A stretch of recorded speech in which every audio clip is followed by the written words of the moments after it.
Hello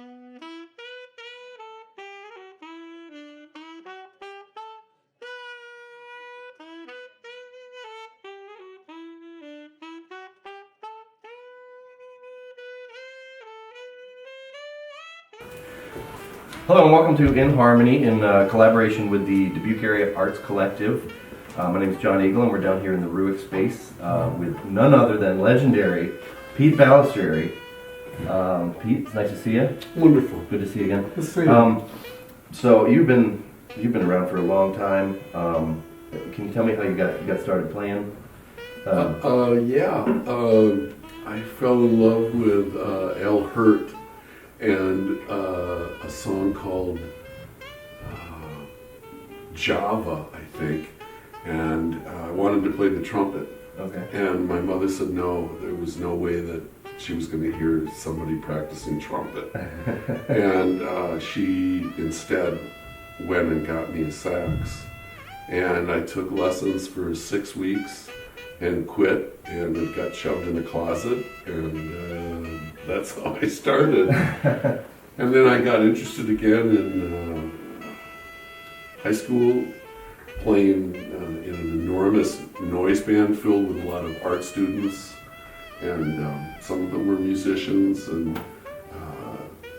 that was called Incognito. That was in about 71. Okay. And by about 77 or 78, I was seeing a woman, and her brother-in-law was in a band called Buck Byron and the Little Seizures. Okay. And we were having dinner one night, and he said, I hear that you play sax. And I said, well, you know, I take it out once or twice a year, and I just play noise on it, but that's all. And he said, well, you know, you don't have to know how to play it. I'm in a punk band. And I said, well, you know, I don't know. Got a point. He said, well, look, we play Town Without Pity by Gene Pitney. Great song. Do you want to learn the sax part to that and come to one of our practices and, you know, we'll work it in? And I said, yeah, sure. So, you know, these are the days when if you wanted to hear Gene Pitney sing Song Without Pity, you had to go to a record store and buy Gene Pitney's greatest hits, right, and listen to that one track. That was the only way to access one song. So I went and got it, and I learned it off the record, and it was in the wrong key. When I got to practice, it was in the wrong key. And, you know, this kind of thing went on 2 or 3 times until I finally got it right, and the band played a huge theater on the south side of Milwaukee called the Majeska Theater. It was a big show, and I started, and I walked out on stage. I played on this song. Within like a couple of weeks, I was playing with the band all the time. I had changed my name to Peter No. You know, a good punk name. Yeah. And dyed my hair orange. And then, you know, within like 3 or 4 years, I was in another band called The Points, and I was the front man in that band, and that was sort of a really heavily jam Clash influenced band, and you know, we were able to like have big nights in Chicago with big guarantees, and I was friends with people that were connected to a jazz club in Milwaukee, and on the nights when they wouldn't book anybody, they were letting this band play called the Marlin Femmes. And nobody liked this band. Everyone thought they were really precious, really terrible. They couldn't get gigs, but women really liked them a lot. Yeah. And women started showing up at the Jazz Gallery to hear this band called the Femmes on Tuesday nights. And I would be there and I would listen to them, and, you know, I don't know if I liked them very much at all. And then I was part of a sort of an underground scene that was doing a lot of free jazz and free improv.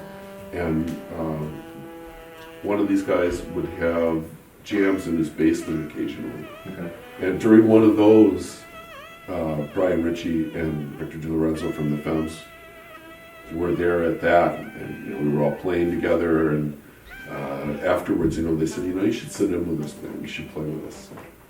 And I said, well, you know, I'll think about it. And I can still remember thinking, I don't know, you know, that's kind of a weird, creepy band. And I started playing with them on the street, and I started playing with them, you know, at parties and things like that. And yeah, that's how that started. And then at least 10 or so years on the road with them. And you know, I played with them a couple of weeks ago in Cedar Rapids. So I'm still playing with them and still recording occasionally. And cool. Yeah. Okay. Yeah. Do you have a preference? Like, 'cause every time I've seen you, it's always been like a free jazz show. It's just you and sax. Do you have a preference as to like, do you like to play baroque more or like free jazz more?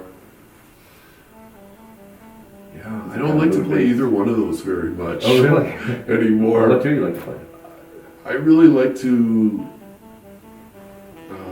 play songs, a very sort of eclectic repertoire of songs that was put together in a band that I was in the whole time before I was in playing with the Femmes, and the whole time I was in the Femmes, and after, the whole time after. And that was a band called the Ghostly Trio. Oh, okay. And that band was just a really amazing experience, and it's been like the major musical experience of my life, and it's what really shaped me as a player. And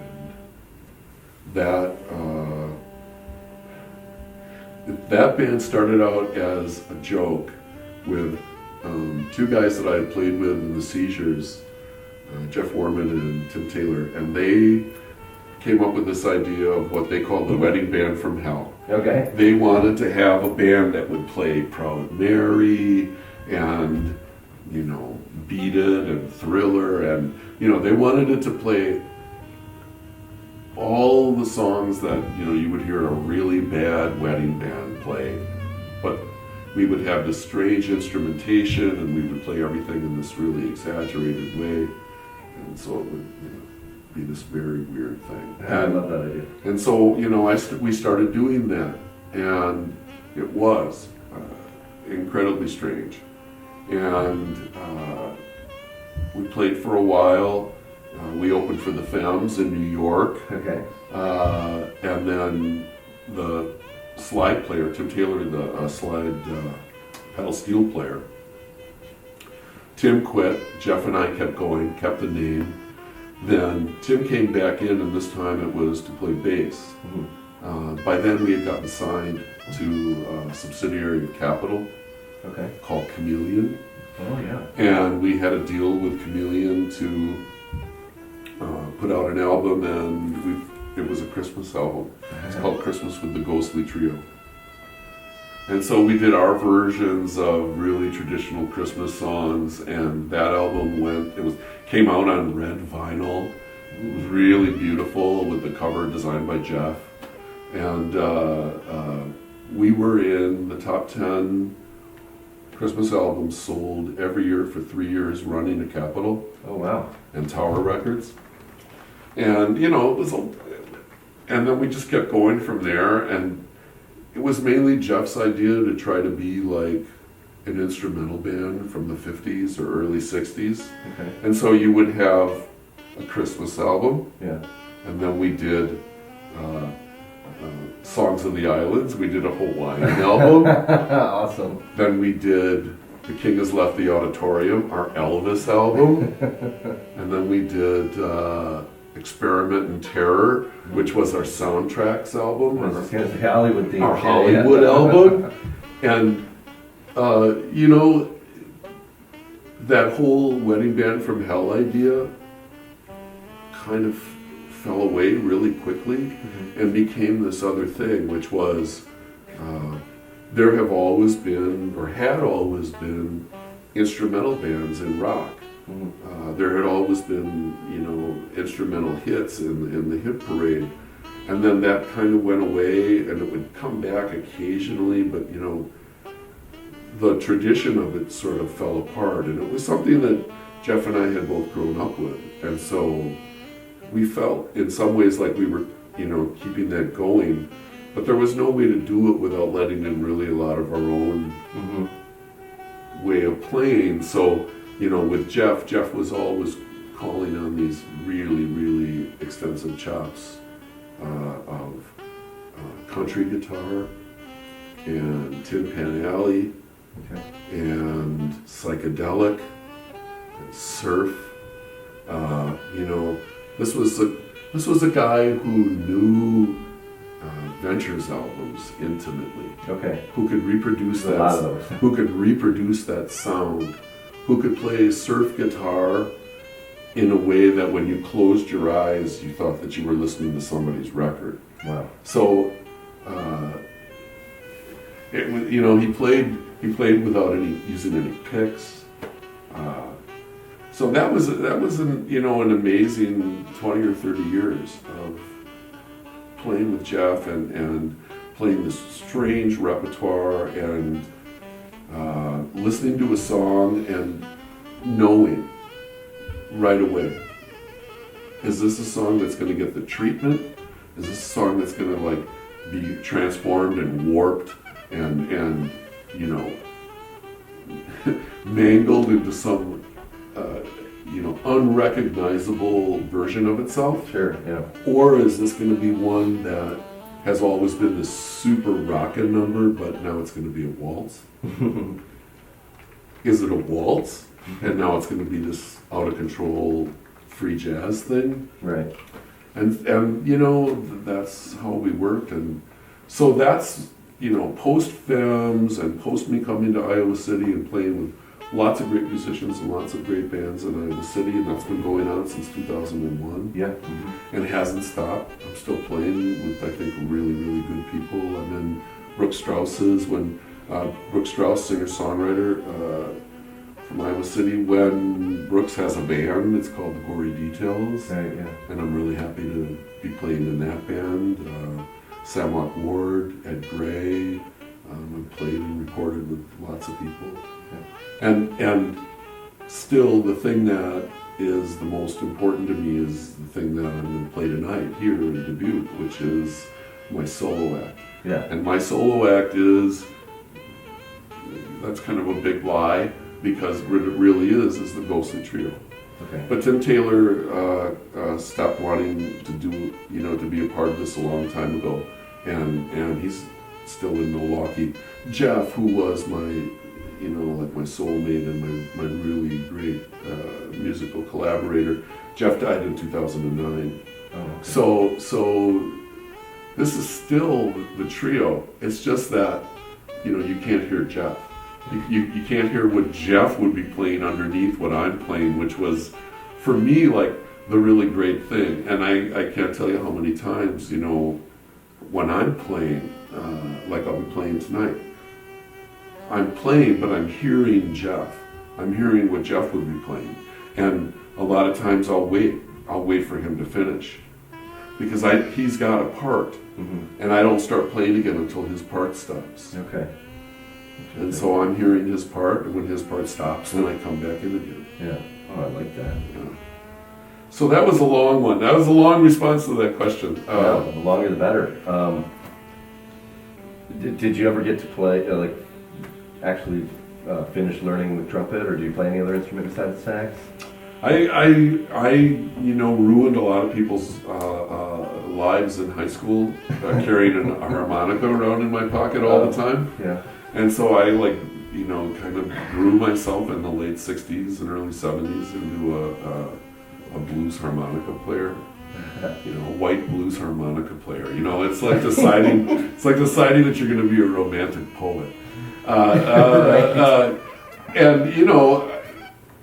I had a great little soul patch, and I had a mustache that was kind of more like a Charlie Chan, kind of at the edges than in the middle. Oh wow! I had like really curly, sort of bouffant hair, and had the harmonica too. So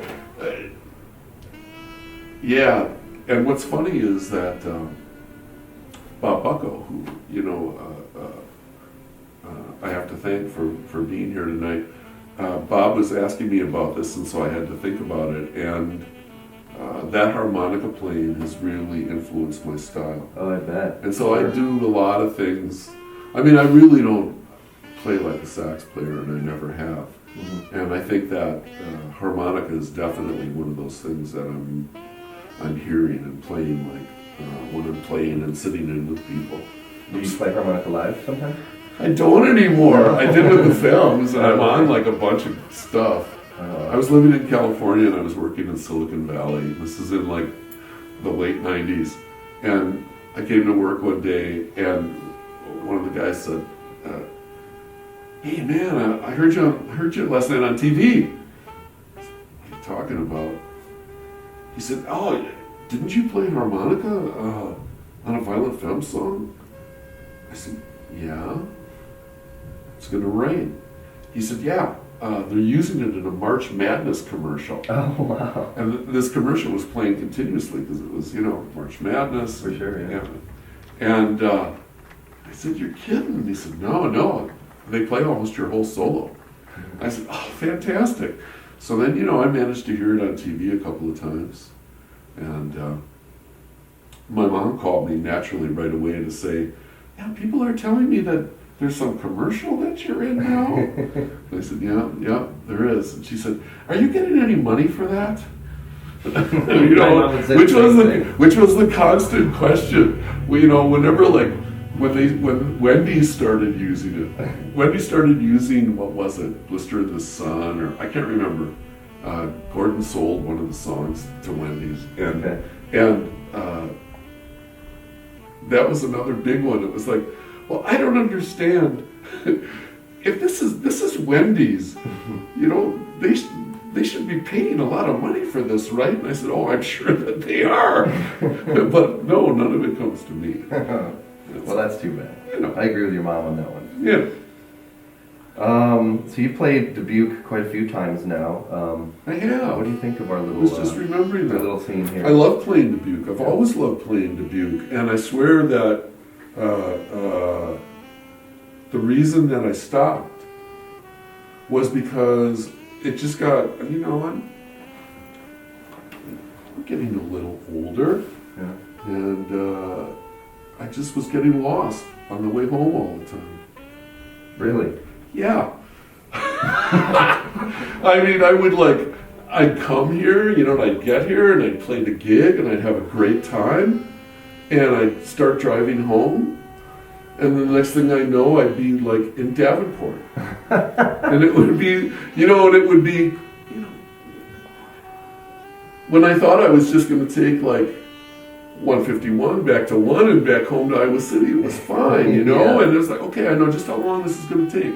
And I'm going to be fine. I'm going to be fine all the way home. And it's all kind of measured out in my head and everything. But to have to spend that time driving from here then to Davenport, and then thinking, oh no, it's another whole hour. And I've got to be on 80, and it got to be a thing. And or I would start to drive home and I would just get too sleepy. Yeah. And so being by myself, it just didn't seem really feasible anymore to leave Iowa City even to come to Dubuque for a gig. So that's why I stopped. Oh, that makes sense. But I would be willing to try it again, or if I can, come back for an event like this where I can partner with somebody like my friend Doug Nye, and then it all works out. So here I am. Awesome. But that's why. Can we expect a Pete Balesrtieri solo record anytime soon? I'm thinking about it a lot, and Brooke Strauss is one of the best producers I've ever worked with. Mm-hmm. He's got a great ear. He's really, really got the magic, and he's already recorded me a lot on things like the not only his own albums, his own solo albums, but Old Scratch Revival Singers, their second album, which is unreleased. You can find it online to listen to it, and it's unbelievable. Oh, wow. But that's the only band in my life. So in all the bands I've been in, playing since I was 17, that's the only band that I ever tried to worm my way into. And I really did. No, I pulled out all the stops. I did everything I could to kind of, get into that band. And I finally did. And it was great because that's a band that's broken up. That probably played out like a dozen times after they broke up. And I got to play with them on probably like 6 or 8 of those gigs. So, awesome. Yeah, that was, I still think that that's probably, the greatest, group of people that I've ever made music with on that sort of level, where you've got 8 or 9 people, everyone's really good at what they do.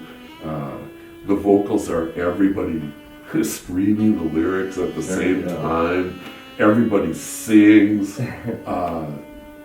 Such a great band. And playing music that, really is stuff that I really, really love. So, yeah. Yeah, awesome. Well, do you have anything else to plug, like a website or anything like that? No, nothing. No? I have nothing. I have no merch. I have nothing to sell anyone. All of the Ghostly Trio's Christmas album, that album that was on Chameleon, that album is all on YouTube. And if you search for Christmas with the Ghostly Trio, every track, and it's not me, somebody put that whole album online. Okay. I have I have all the Ghostly Trio albums on MP3s now. It's all been digitized. Okay. So that's going to be going up on Bandcamp really soon. And I'm going to be starting a website, but there is none yet. And that website will be just to have a lot of stuff there about Jeff and the trio and the different things that, we did and places we've gone. And try to keep that memory alive. I'm interested in doing that. So yeah, that's awesome. How hard is it to find that red vinyl copy? That red vinyl copy, because, and of course, Jeff knew everything. Yeah. Jeff just knew everything. I mean, Jeff was a record collector who at one point, who had all of his adult life worked at like used record store, quit that store and realized that he had a record collection, probably 10,000, 12,000 records. And so then he just started his own store. So he started his own used record store from his collection, and that's what he did. And then he added vintage toys because he was also a vintage toy collector. Oh, wow. So he had this store in Milwaukee that was pure magic. And when you walked in, it was used record Wonderland going all the way back to like turn of the century, and then vintage toys going back into the 40s. Wow. And, people were coming from Germany and Japan to buy albums and coming from all over to buy these vintage toys. There's no way I can ever say enough about Jeff. And in just this moment, I forgot. Where were we? Oh, I was asking about if you, where to find the record, the red vinyl. The red vinyl record, Jeff knew, and that's why he wanted to do the Christmas album. There is a huge worldwide group of Christmas album collectors. And there's no way that any of their albums can be complete until they have every red vinyl Christmas album by anybody. Yeah. And we sold, I believe we sold close to 5,000. Oh, wow. Okay. In 3 years. So those 5,000 albums are now worth somewhere between like $80 and $100 on eBay. Wow. Jeez. Okay. Yeah. So pretty hard to find. They're hard to find and in collections, and I'm pretty sure, and I can't remember this for sure or not, but I think Samlock Ward Oh, of course he does. has, he has one. he has mine. Oh, okay. That I brought over there to show him like close to 20 years ago. And he has mine, and I can't remember if it has a cover or not. I don't think it has a cover. All my albums were wiped out in a flood in Milwaukee in my mom's basement. Oh, man. And I lost really a lot of covers. Mm-hmm. The albums were all fine. Yeah. And they're all in white sleeves. Mm-hmm. I lost all the covers, so It's not worth anything, but I can still look at it and appreciate the red vinyl at least. absolutely. Okay, well, this has been Pete Balesrtieri, and again, you're watching In Harmony in collaboration with the Dubuque Area Arts Collective. Pete's playing upstairs later, so I'm excited for that. Thanks so